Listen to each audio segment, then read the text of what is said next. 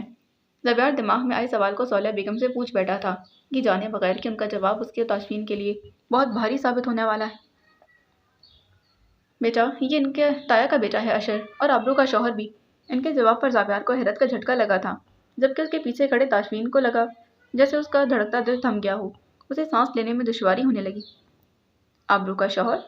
زابیار کی ناسمجھی سے پوچھنے پر صالحہ بیگم دوبارہ بولی تھی۔ ہاں بیٹا ابرو اس کی منکوہا ہے۔ صالحہ بیگم کی بات پر تاشمین کو اب مزید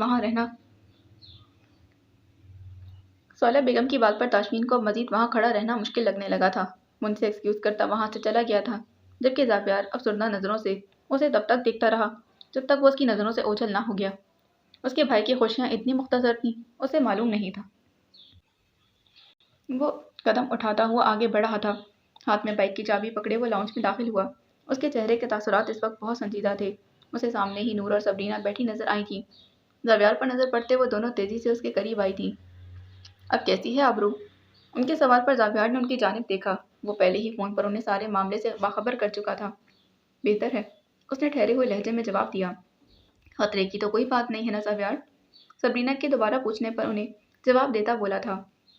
نہیں امو جان، خطرے کی کوئی بات نہیں۔ ان کی بات پر سبرینا مطمئن ہو گئی۔ میں ابرو کی عیادت کے لیے جانا چاہ رہی تھی، تم؟ نہیں امو جان آج رہنے دیں، کل انہیں ہاسپٹل سے ڈسچارج کر دیں گے، پھر آپ ایک ہی بار جا کر ان کی عیادت کر لیجیے گا۔ زابیار سبرینا کی بات کاٹتا بولا، جس پر سبرینا نے اس بات میں سر ہلا دیا تھا۔ زابیار کے چہرے پر چھائے تاثرات دیکھتے سبرینا کو کسی گڑبڑ کا احساس ہوا تھا، پر اس سے پہلے کہ وہ کچھ پوچھتی زابیار کے سوال پر وہ اس کی جانب متوجہ ہوئی۔ امو جان آپ کو صالحہ آنٹی نے ابرو کے بارے میں کچھ بتایا تھا؟ اس کے سوال پر سبرینا حیران ہوئی۔ کیا مطلب؟ کیا بتانا تھا؟ تم کس بارے میں بات کر رہی ہو؟ سبرینا کے سوالات پر زابیار نے گہری سانس لی۔ یقیناً صالحہ بیگم نے امو جان سے ابرو کے نکاح کا ذکر نہیں کیا ہوگا، تبھی تو وہ تاشمین کے لیے ابرو کو پسند کیے بیٹھی تھی۔ یہی کہ ابرو کا نکاح اپنے تائزاد سے ہو چکا ہے۔ زابیار کی بات پر سبرینا کو حیرت کا جھٹکا لگا۔ کیا؟ نور کی آواز پر اس نے ان کی جانب دیکھا۔ مگر تمہیں یہ کیسے پتا چلا؟ نور کے بولنے پر زابیار بولنے لگا۔ آج ابرو کا شوہر بھی ہاسپٹل آیا تھا، وہیں مجھے اس بات کا علم ہوا۔ اس کے لہجے میں چھپی افسردگی سبرینا بآسانی محسوس کر سکتی تھی۔ اس نے فوراً زابیار کو مخاطب کیا۔ تاشمین کو بھی؟ سبرینا کی بات ابھی ادھوری تھی کہ زابیار نے اس کی جانب دیکھتے اس بات میں سر ہلا دیا تھا۔ سبرینا کو فوراً تاشمین کی فکر ہوئی تھی۔ تاشمین ٹھیک ہے نا زابیار؟ سبرینا کے سوال پر زابیار صوفے کی پشت سے ٹیک لگاتا بولا۔ جی امی وہ ٹھیک ہیں۔ اس کے لہجے کی افسردگی سبرینا کو بہت کچھ سمجھا چکی تھی۔ سبرینا کو فوراً اپنی جلد بازی پر افسوس ہوا تھا۔ اس نے صالحہ بیگم سے بات کیے بغیر تاشمین سے بات کر ڈالی تھی، پر اگر وہ بات نہ بھی کرتی تو تاشمین تو پہلے ہی ابرو کو پسند کرتا تھا۔ سبرینا بوجھل ہوتے دماغ کے ساتھ اٹھ کھڑی ہوئی اور اپنے کمرے کی جانب چل پڑی۔ وہ اپنے بیٹے کی خوشیوں کا سوچ رہی تھی، مگر قدرت کو شاید کچھ اور ہی منظور تھا۔ اے زندگی تجھے کیا کہوں، میرے ساتھ تو نے کیا کیا؟ جہاں آس کا کوئی دیا نہیں مجھے اس نگر پہنچا دیا۔ نہ میں بڑھ سکوں، نہ میں رک سکوں، نہ ہی دل کی بات سمجھ سکوں، نہ کسی کو بھی کچھ کہہ سکوں۔ تجھے کیا کہوں؟ تو کیا کیا؟ مجھے منزلوں کی خبر تو دی، مگر راستوں کو الجھا دیا۔ اے زندگی تجھے کیا پتا یہاں کس نے کس کو گوا دیا؟ وہ اپنے آفس میں بیٹھا سامنے پیڈ پر مسلسل پین چلا رہا تھا۔ وہ ہمیشہ شدید پریشانی کے عالم میں یہی کرتا تھا۔ آج تو اس کا دل ٹوٹا تھا۔ آج زندگی میں دوسری بار ایک راز آشکار ہونے پر اس کا دل اتنی شدت سے ٹوٹا تھا کہ اسے سنبھلنے کے لیے کچھ وقت درکار تھا۔ اس کے دل کی دھڑکن معمول سے بھی زیادہ تیز تھی۔ وہ افسردہ تھا کہ آخر اس کے ساتھ ہی ایسا کیوں ہوا؟ کیوں اسے اس لڑکی سے محبت ہوئی جو اسے حاصل نہیں ہو سکتی تھی؟ کیوں اس کی ماں نے بھی اس کا انتخاب کیا جو کسی اور کا مقدر تھی؟ اس کی مختصر سی ہوشیاں ختم ہو چکی تھیں۔ زندگی میں آئے مسرت کے لمحے رخ موڑ چکے تھے۔ اس نے پین زور سے بند کرتے ٹیبل پر رکھا اور کرسی سے ٹیک لگاتے آنکھیں موند لی تھی۔ اچانک اس کی بند آنکھوں کے سامنے ڈاکٹر عافیہ کا چہرہ نمودار ہوا اور کانوں میں ان کی آواز گونجنے لگی تھی۔ تاشفین بیٹا، میری ایک بات ہمیشہ یاد رکھنا، انسان کے مقدر میں اگر کوئی چیز یا انسان نہ لکھا ہو تو اس کے لاکھ چاہنے کے باوجود بھی وہ اسے حاصل نہیں ہو سکتا، پر اگر کوئی چیز انسان کے نصیب میں جڑی ہو تو وہ ہر حال میں اسے حاصل ہو جاتی۔ اس نے جھٹ سے اپنی آنکھیں کھولی۔ امو جان کا چہرہ غائب ہو گیا تھا۔ اسے یاد تھا کہ یہ بات امو جان نے اپنے میڈیکل کالج کے انٹری ٹیسٹ سے ایک دن پہلے کہی تھی۔ وہ مسکرایا، مسکراہٹ افسردہ تھی۔ شاید آبرو اس کے نصیب میں نہ تھی، تبھی تو اس کا حصول اس کے لیے ناممکن تھا۔ دل نے ایک دم شکوہ کیا، اگر وہ اس کا نصیب نہ تھی تو اس کے دل میں اس کے لیے محبت جیسا پاکیزہ جذبہ کیوں پیدا ہو؟ کیوں وہ بار بار اس کی نظروں کے سامنے آتے اسے بے بس کر دیا کرتی تھی؟ آخر ہمیشہ اس کے ساتھ ہی ایسا کیوں ہوتا تھا کہ خوشیاں اس کی چوکھٹ پر دستک دیتے دروازے سے ہی واپس پلٹ جاتی؟ اس نے ایک بار پھر اپنی آنکھیں بند کی۔ اسے دوبارہ امو جان کی آواز اپنے کانوں میں سنائی دی۔ ہم انسان کتنے عجیب ہیں نا تاشفی، رب سے شکوہ کرتے وقت اس کی گئی ساری عنایات کو بھول جاتے ہیں۔ وہ آنکھیں کھولتے ایک بار پھر مسکرایا تھا، مگر اس بار اس کی مسکراہٹ افسردہ نہ تھی۔ وہ اپنے رب کے ہر فیصلے پر راضی تھا۔ وہ ان بے شمار عنایات کو کیسے فراموش کر سکتا تھا جو اس کے رب نے اس کے اوپر کی تھی؟ وہ اس کے رب کی ذات ہی تھی کہ جس نے اسے عزت، مقام، مرتبہ عطا کیا تھا۔ وہ اپنے نصیب میں لکھے ہر فیصلے پر راضی تھا۔ وہ چہرے پر مسکراہٹ لیے کھڑا۔ امو جان کی آواز اس کے کانوں میں رس گھولنے لگی تھی۔ جب انسان کا دل ٹوٹتا ہے نا تو اسے سب سے پہلے اپنا خالق یاد آتا ہے۔ اس نے آنکھیں بند کی تو سامنے امو جان کا چہرہ نظر آیا تھا۔ دل میں سکون ہی بھر گیا تھا۔ آنکھیں کھولتے وہ اب کافی بہتر محسوس کر رہا تھا۔ وہ چہرے پر آسودہ مسکراہٹ سجائے قدم اٹھاتا باہر کی جانب چل پڑا۔ اب اس کا ارادہ اپنے پیشے سے منسلک فرائض نبھانا تھا۔ رتبہ نے چولہے کی آگ بند کرتے چائے کا برتن اتارا اور چائے پاس پڑے کپ میں ڈالنے لگی تھی۔ چائے کپس میں ڈالتے اس نے ٹرے میں رکھی بسکٹ کے پلیٹ کے ساتھ دونوں کپس رکھ دیے تھے اور ٹرے اٹھائے باہر کی جانب چل پڑی تھی۔ باہر اس وقت زاویار اور سبرینا آئے ہوئے تھے۔ لاؤنج میں پہنچتے اس نے ٹرے ٹیبل پر رکھی، ایک نظر لاؤنج میں بیٹھے تمام نفوس پر ڈالتے واپس آ گئی تھی۔ آبرو ابھی کچھ دیر پہلے ہی ان کے پاس آ کر بیٹھی تھی۔ اس کی طبیعت کچھ بہتر تھی۔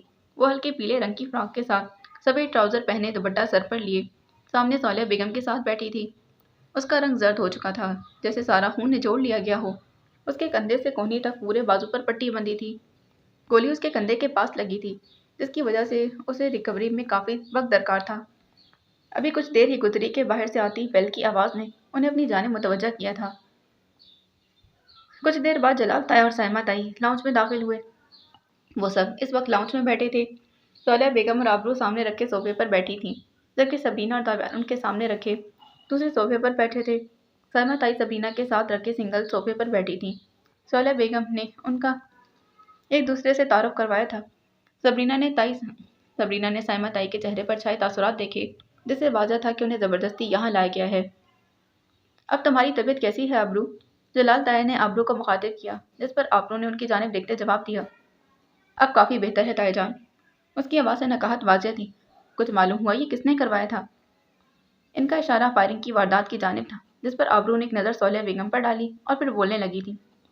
جی تائی جان، میرے جس کیس کی کل پیشی تھی اسی کے مخالفین میں سے کسی نے کروایا ہے۔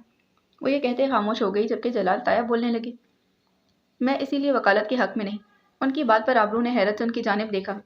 یہی حال سبرینا اور زاویار کا بھی تھا۔ میں نے پہلے بھی تمہیں کہا تھا یہ نوکری چھوڑ دوں، مگر تم نے ہماری بات نہیں مانی، مگر اب تم مزید کی نوکری نہیں کرو گی۔ ان کی بات پر آبرو فوراً بولی۔ مگر تائی جان، اس طرح تو ان کا مقصد پورا ہو جائے گا۔ وہ تو یہی چاہتے ہیں کہ ہم اس حادثے کے بعد گھر بیٹھ جاؤں۔ تو کیا مطلب، تم اپنی جان پر کھیلو گی؟ جلال تائی کے ماتھے پر بل نمودار ہونے لگے۔ تائی جان، جان لینے والے سے جان بچانے والی ذات بڑی ہے، اور اگر ہر کوئی اپنی جان کا سوچ کر پیچھے ہٹتا جائے گا تو مظلوموں کو انصاف کون دلائے گا؟ آبرو کی بات پر جلال تائی لاجواب ہو گئے تھے۔ یہ دلائیں گے مظلوموں کا انصاف؟